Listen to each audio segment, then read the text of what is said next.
So now we are going to start the new topic in organic chemistry, that is stereochemistry. So for the examples, for questions and for the theory purpose, we are going to use the McLean and Jones and Clayden. Both books I am going to prefer to give you the examples as well as to make your the understanding of the stereochemistry more clear. So the stereochemistry is a particular branch of chemistry that is generally concerned with the 3D arrangements of atoms and molecules and effects of these on the chemical reaction. So stereochemistry topic is the most important topic in the organic chemistry because it's a basic and most important. This is the fundamental of organic chemistry.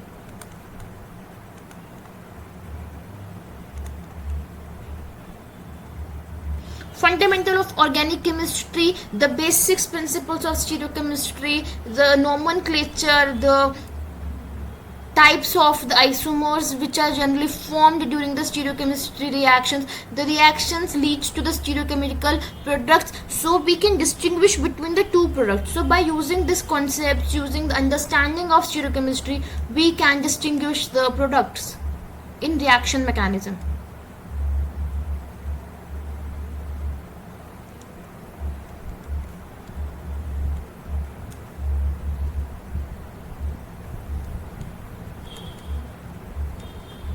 In chemical reaction, we are going to distinguish the products, either the products are enantiomers, diastereomers, meso products. These all are the words whose meaning we are going to learn in the stereochemistry, because this stereochemistry is the only branch that generally makes our understanding easier for the 3D arrangement of atoms and the molecule, so that we can check that particular properties during a chemical reaction in the end products. In the end products, the stereochemistry of the end product is very important, as well as the stereochemistry of reactants and the stereochemistry of reagents. So this is the most important chapter of organic chemistry, because without the basic understanding of the stereochemistry, it's become very tough for you to learn the name reactions, learn the end products, what we are getting, reaction mechanisms, as well as the attack of a particular reagents. So we are going to start the chapter of stereochemistry with the topic like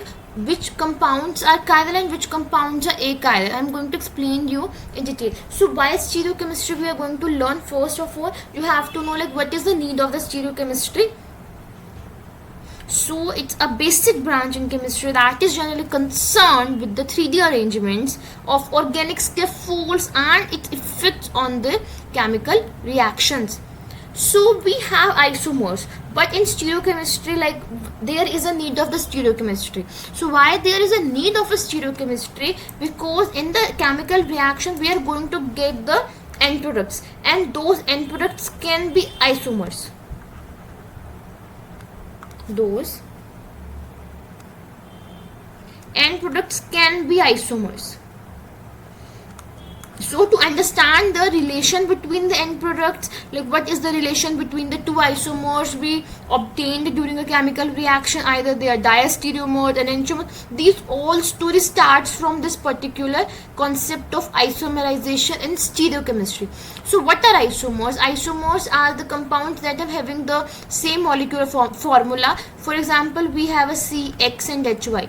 So the same molecular formula or an arbitrary atom A in the same numbers, either it can be O, it can be nitrogen, it can be oxygen, it can be phosphorus, it can be boron. So in the isomers we have a same molecular formula, that is the number of the carbon, number of hydrogens and number of any trivalent or the monovalent atoms are same. It can be carb, it can be oxygen, it can be phosphorus, it can be nitrogen, it can be boron, it can any halogen as well.